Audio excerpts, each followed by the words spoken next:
Russia accused Ukraine on Wednesday of attempting to assassinate President Vladimir Putin in a late-night drone attack on the Kremlin, vowing to take retaliatory action.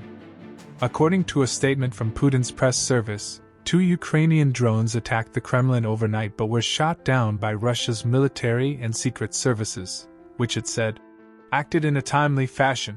The Kremlin described the incident as a planned terrorist attack and attempted assassination of the President of Russia, ahead of the Victory Day parade on adjoining Red Square next Tuesday.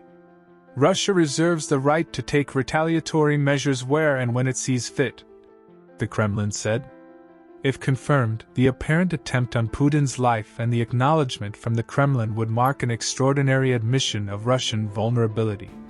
It would also be one of Kiev's most daring strikes since Russia launched its full-scale invasion in February 2022.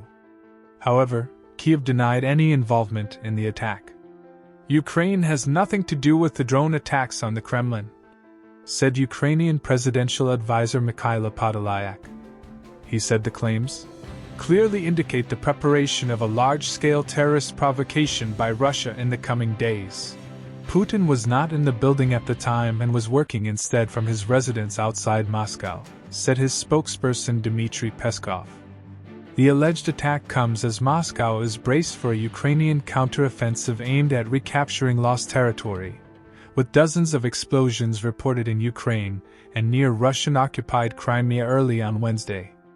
Russia had initially hoped to capture Kiev in a blitzkrieg lasting a matter of days, but has found itself bogged down in grinding attritional warfare marked by a series of humiliating battlefield defeats. In recent months, Ukraine has carried out audacious drone strikes behind enemy lines, targeting fuel depots and military bases, some of which were several hundred kilometers into Russian territory.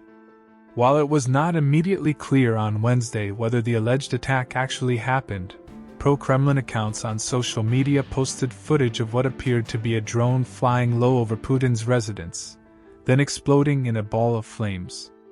Other videos showed what appeared to be anti-aircraft fire over the Kremlin's golden-domed medieval churches late at night.